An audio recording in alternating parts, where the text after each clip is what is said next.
Have you ever wondered what bread might be best for your health? Stick around and I'll tell you more.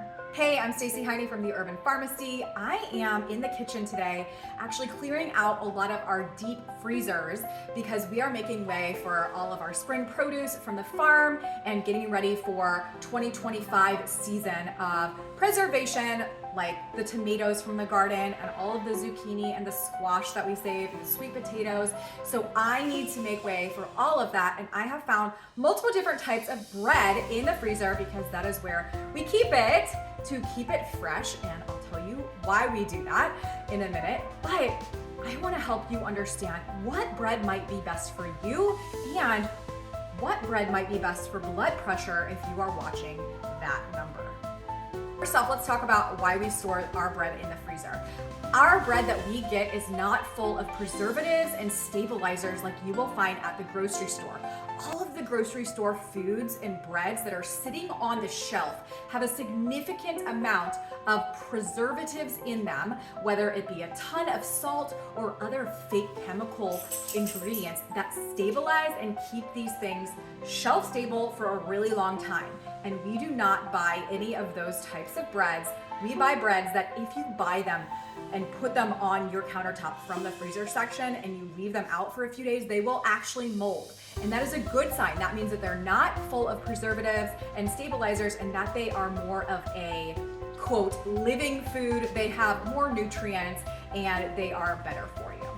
So let's dig into the types of varieties that we have in our household to help not only optimize our gut microbiome and feed us more whole grain foods, but also to help keep our blood pressure stable, because a lot of people out there are dealing with blood pressure issues. They might be watching their sodium content, and I want to tell you a fun fact. Deli meats, rotisserie chicken, and bread are actually some of the culprits of the highest sodium content in food at the grocery store.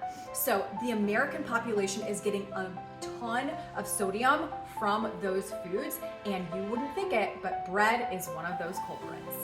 Before I dig into the different varieties of bread that I have, I want to talk about why you might want to be watching the sodium content of your food. Now, over 90% of Americans are actually eating too much sodium, and in fact, they are eating over 3,000 milligrams of sodium every single day. And that is because the majority of the American diet is actually processed foods, whether it is breads and deli meats and cheeses and pasteurized foods from the grocery store, or they are buying these electrolyte drinks that are full of sodium and can actually make you more dehydrated.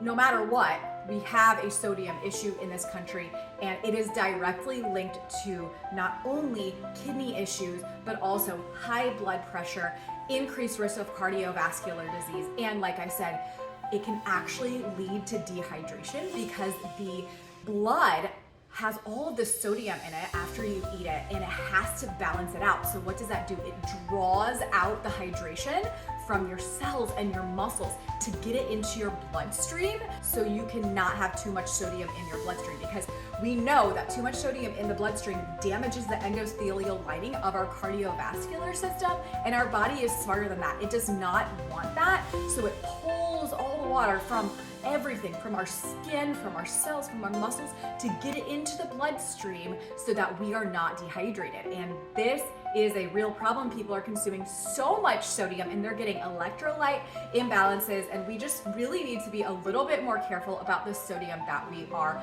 eating. Now, I want to also just mention, heart disease is the #1 reason why we die earlier, and blood pressure is a really big contributing factor to that, having a high blood pressure.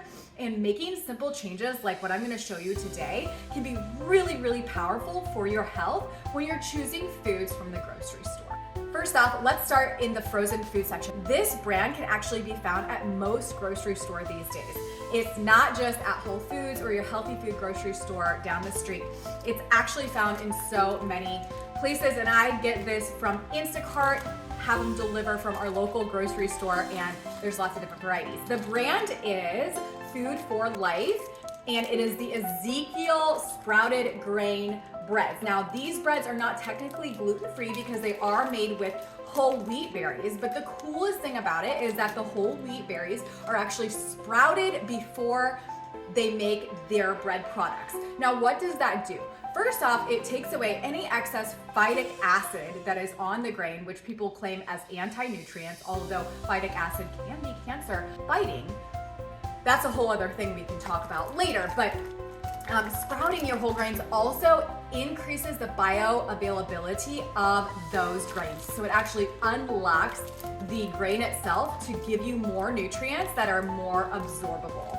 So we have the sprouted whole grains, and if people find that they are celiac, cannot have this, okay? Of course, because it has wheat in it. But if you have found that you are just, quote, gluten sensitive, a lot of people can tolerate Ezekiel bread. Clients of mine have had great success with it because the grain has been sprouted. And what that kind of does is breaks apart the gluten, and it doesn't make it the same protein molecularly. So it's very different once you sprout the whole grains in terms of gluten content.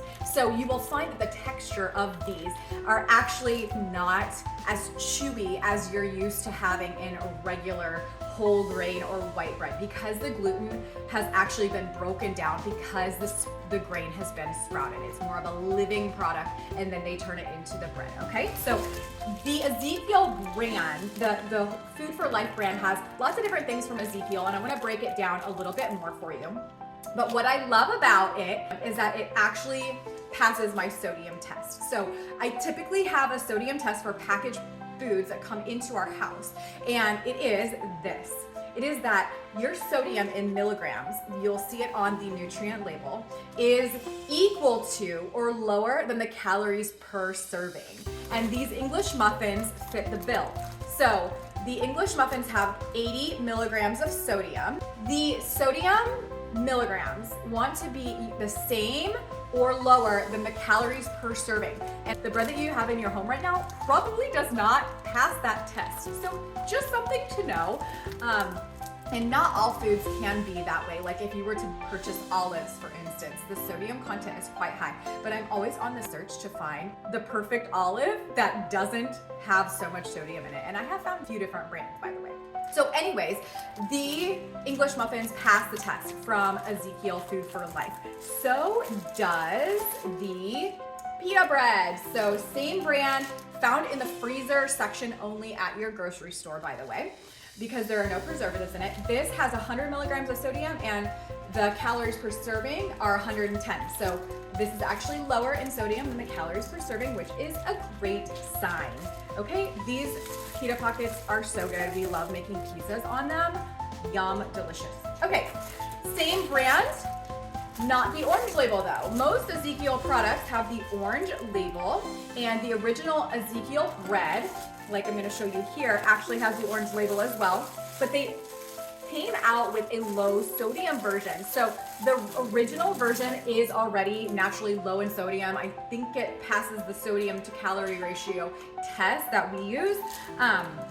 However, they even have a lower sodium where basically there is no sodium added to it. Yay! That is the one that I love to eat most. And let me see, yeah, the sodium content's actually 0 on this. So I could salt it myself if I feel like I need a little bit of salt on it after I toast it or put my peanut butter or avocado on it.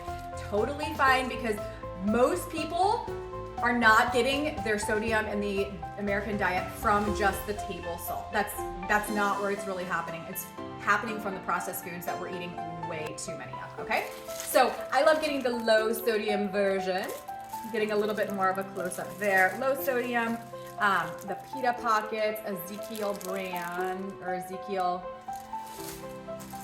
and then Food for Life brand Ezekiel English muffins. Okay, so that is the Food for Life brand. Now, let's move on to another one that I find in the freezer food section. Freezer food section? Freezer food section.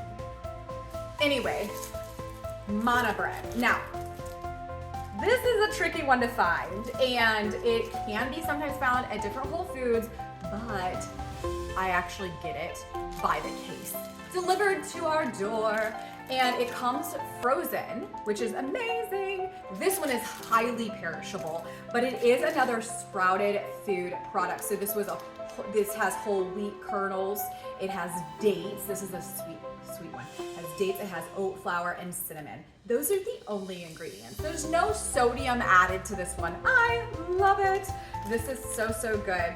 And a lot of them are actually flour-free as well. So I know that Ezekiel is a flourless bread, which is great because it slows the, well, my camera died, so I don't really know where I was when I was talking about the manna bread, but we'll do our best. Again, it has minimal ingredients. There is 0 sodium in this.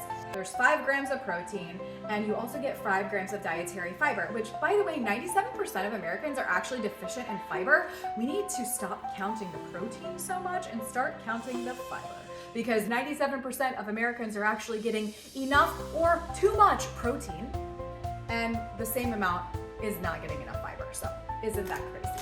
All right, so manna, again, you can just go to mannaorganics.com. I believe that's their website. mannaorganicbakery.com and grab all of the different flavors. We love the millet rice. We love the cinnamon date. There is also a carrot raisin one, which is really good. It tastes just like carrot raisin muffins. And there are, we just get like all of them. Banana walnut's really delicious. There's like a seed one. We love them all, and we go through a ton of them. So we keep these in our freezer. Next up in the freezer section is going to be your pacha bread. Now, I'm not sure if you're gonna be able to find this near you. We had to order it because we're here in Indiana. There's just not a lot of like amazing stuff like this at our local grocery stores. But I will say this does not pass my sodium test. So I actually bought these because they have something special about them. They are gluten-free. And did you know that buckwheat, even though it says wheat in the actual name itself, is not a gluten product? It is actually a seed. It does not contain gluten. And I make buckwheat bread all the time, or buckwheat muffins. I use buckwheat flour for a lot of our baking. And buckwheat, again, it's gluten-free. So I like to have this on hand if we are making food for other people, or making, flatbreads for a holiday occasion, or sometimes we'll just have them because it is it's a clean product. However, it is higher in sodium. So this has 124 milligrams of sodium, which is still significantly less than things that you're gonna find at the grocery store. But it only has 53 calories per slice. The slices are super thin on the pacha bread, but this one is a sourdough buckwheat bread. Again, everything from pacha is gluten-free, and it's very simplistic ingredients. So the only ingredients in the actual sourdough bread is sprouted buckwheat and sea salt. And the only ingredients in the buns are sprouted buckwheat, sea salt, and extra virgin olive oil. So again, these are things that I would use for people who want to try healthier things, but they haven't really dipped their toe into more of the low sodium lifestyle. These are things that I would serve to other people, okay? Now, last but not least, I have a local whole grain loaf of sourdough bread. This is made from organic einkorn, which is a variety of ancient wheat. And I do this all the time. Like, I will go on tangents and actually make my own whole grain sourdough bread and keep it in the freezer. But I recently bought this from a local guy, Jason Michael Thomas, shout out to you. And he actually makes it for us without salt added. So if you have local bakers and artisans near you, and you want to get your hands on sourdough bread, but you're trying to live more of a low sodium lifestyle, just ask and you shall receive. You might need to buy a couple loaves so that they can make it worth their time to leave the salt out of that dough batch, but we just stock up. And my sourdough starter that's like dying in the refrigerator, can always be revived, and I can get back on my own bread making game soon enough. But in the meantime, I buy it from our local people, and this is whole grain. There's also probably local gluten-free bread makers near you. So if you want to get your hands on local and organic ingredients, and you want to be more picky and choosy about what you buy, then that is always an option. But those are the breads that we have in our freezer to enjoy when we want some bread and we're not overburdening our bodies with sodium and excess preservatives and stabilizers and all of these ingredients that we can't even pronounce, quite frankly, we are just giving ourselves the nourishment that we need to thrive. So I hope that this video was helpful for you. If you have any questions, please let me know, and I hope that you have a great day. See you next time.